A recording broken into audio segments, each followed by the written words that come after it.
guys, it's Gigi. I know I haven't dropped a video in days because I've just been tired.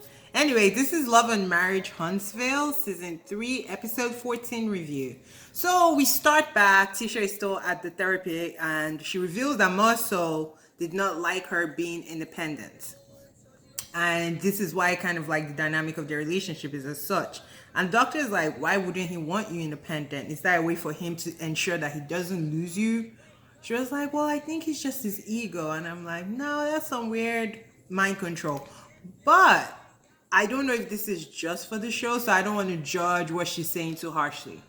But the doctor urges her to find out who Tisha is. Like, you're a great mom, you're a great wife, but are you anything other than that? Because he sees that she's frustrated in her current station in life and she wants to explore more, even though she has a husband that thinks she should kind of stay where she is. So we get to Martell and Mel talking to the kids, doing an assignment their therapist recommended, and just asking the kids where they are as far as with the separation. It goes well. The kids obviously want their parents back together. Who doesn't? And they don't want them to get married again. And they ask them if they have any friends in school that have parents that have been divorced, separated, and they say no, they don't. I guess Huntsville is probably part of the Bible Belt, and you probably don't see a lot of divorces there. But it is what it is. Sometimes marriages have to end, unfortunately. Everything is good until the baby reveals, not the baby, but the third child, reveals that she saw the dad going into a hotel room with a woman. And he's like, what? Where were you? Like, how'd you see him? Who were you with? And she's like, with mom. And I was like, oh, Lord. Mel was probably following this man with the baby in tow, and the baby saw this man. So he couldn't even deny it, but he's just like, maybe we should keep some things away from the children. And I get that if you didn't have a whole baby on, while you were married, but I digress. So Tisha, I'm surprised they didn't blow up too, actually, because I thought he was going to lose his mind, like he loses his mind all the time. So it shows that he can't control it, and he's just literally trolling Mel when they're with the couples. Then Tisha shares her therapy with a man, and of course, he tries to control the narrative, telling her what she should think, telling her that she's more confused now than she was, that maybe the therapy is not helping. And I'm like, huh?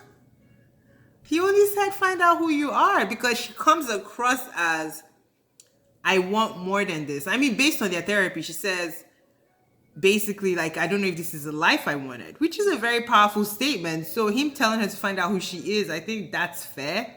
But Tisha doesn't fight it. Then she talks about the whole cheating thing and how she believes him. And I'm just like, you look like you have so much doubt written all over your face. So you trying to sell that you believe him? I don't know. I want her to find her voice. I don't think she needs to leave Marsau.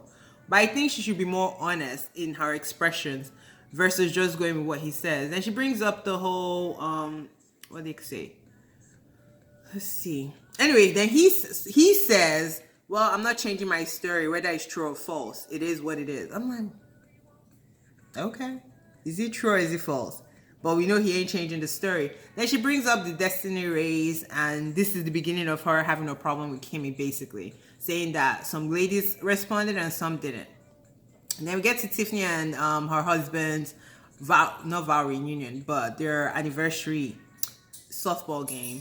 The Scots show up super competitive for no reason, because there's no prize here.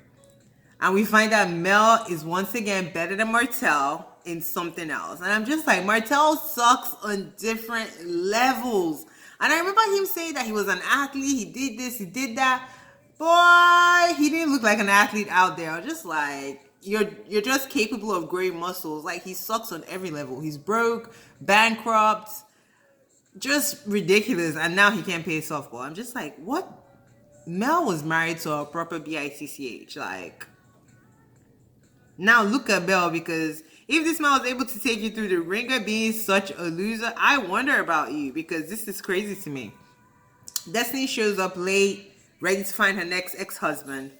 So after the game, the group sits down. Tisha and Marsau go do something about their charity event. So they're talking, and Tiffany kind of shades Martell that he likes to make things about himself, because Destiny said, oh, I'm happy the race is about me. And Maurice is like, girl, don't make things about yourself. And Tiffany's like, well, that's you. Then everybody looks at Martell because they're waiting for his crazy comeback. And they're telling him it's her anniversary, don't come for her. Then Melody tries to kind of like, I don't know if she was trying to make things like less weird. But she says, well, maybe he's just in thought about this could have been our 13th anniversary and he's thinking about it. Which I think Martell definitely regrets everything that happened, right? With the marriage and how it ended. I don't think this was his plan. I think he wanted to have his cake and eat it too, but I don't think he wanted to leave Mel for real, for real. So she's saying that, and Kimmy's like, well, the first few years are kind of hard, as expected. Any divorcee or separated person will tell you that.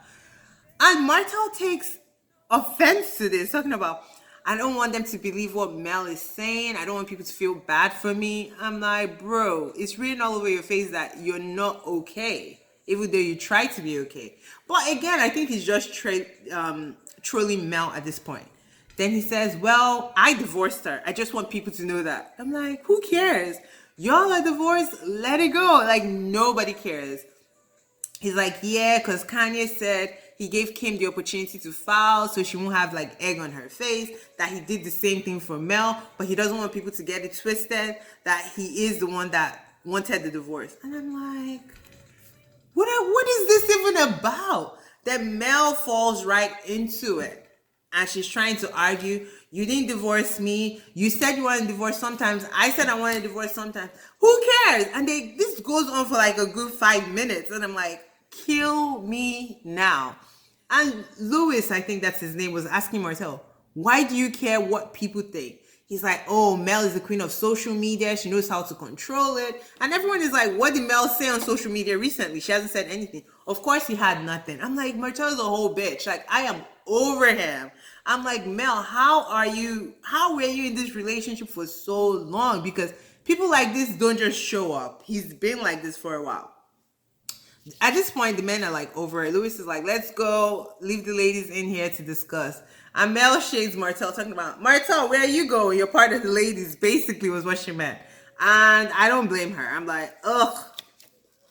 The girls are there trying to kind of not calm Mel down, because she wasn't like heated, but tell her like, stop falling for the okie doke. Like, let this man go. Don't let him be able to trigger you. And she's like, yeah, but what's she gonna do? And I get it, it's a fresh divorce, and it didn't end on like, oh, we're just like not getting along. It ended on, he was cheating on me, and that's why we ended, not because I wanted to end my marriage. So it was just weird. And Tisha and Marsau show back up. They see that there's a bit of tension in the room, and they're like, what the hell happened? So Tisha brings up this destiny race and talks about, speaking of support. I'm like, Heifer, why would you start the whole story like that? You already know shade is coming. She's like, well, these two responded, but you two didn't respond to the text message. And Kimmy's excuse was a little, it didn't make sense, because she's like, why was I on a group text? Because we're shooting a show and we talk in group text. Like, I didn't think it was offensive for Tisha to send her a text. And Tisha later made a point, like, I keep being the one reaching out to you, and I'm kind of like stepping back. I don't want to be excessive, but Kimmy is trying to shut Tisha down. Basically, I think Kimmy did not just want to be a sponsor. She didn't want to pay. She just wanted to show up, do the bare minimum, and say she supported. I think that's the thing.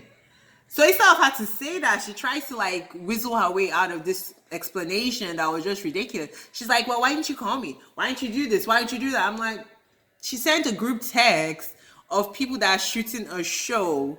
Obviously, it's for the show. But you wanted her to call you specially. Like, what would I have done? If you were going to sponsor, you'd have sponsored the same way you volunteered. So just say, girl, we don't have in our budget to sponsor right now. Or I'm just going to volunteer. I don't think this is the right time for me to sponsor. Like, just say that instead of trying to like, she was talking down to Tisha, and I just didn't like it. I felt like it was a little of like what Marsau does to Tisha. Like, she's trying to do that. Like, her excuse was bogus, basically. Then Mel asked, well, did you all talk to each other? And this is where Tisha kind of says, like, no, I'm not calling her, because I always call her. Let's see. So now they're talking about calling each other, arguing back and forth. Well, why didn't you call me? And Kim is like, I don't call people. Like, girl, what the hell excuse is that? Like, I understand where Tisha is coming from, and I'm not even a Tisha fan. Because if I'm calling you, and you're not returning the same, like, why should I keep calling you? Like, there's no wisdom in that for me. But this is where Tisha loses my support because she talks about this childish thing that, oh, Kimmy is planning stuff and Kimmy is not inviting her. So Kimmy is like, what did I plan? And Tisha is like, well, if you say you didn't plan anything, I'm not saying it. I was like, why did you bring it up then? You look stupid as hell. And they're going back and forth. This lasts for at least 2 minutes. And I'm like, either you say what you planned that you felt like you should have been invited for, or you shut the fuck up. Oh God, I said fuck on me too.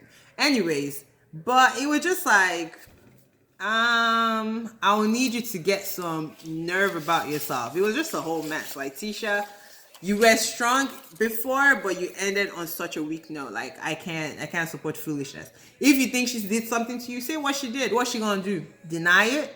Say she, then you talk it out. And that's it. But the episode ends, but next week looks hard because the mothers are coming to slay. And Tisha's mom, oh my God. I just want Mel's mom to like mush her. Like, girl, get out the way. But we'll see. And Martell's mom used to be the calming voice. Her hood side is coming out. We'll see next week. Thank you. Like, subscribe, share. Thanks for watching. Bye.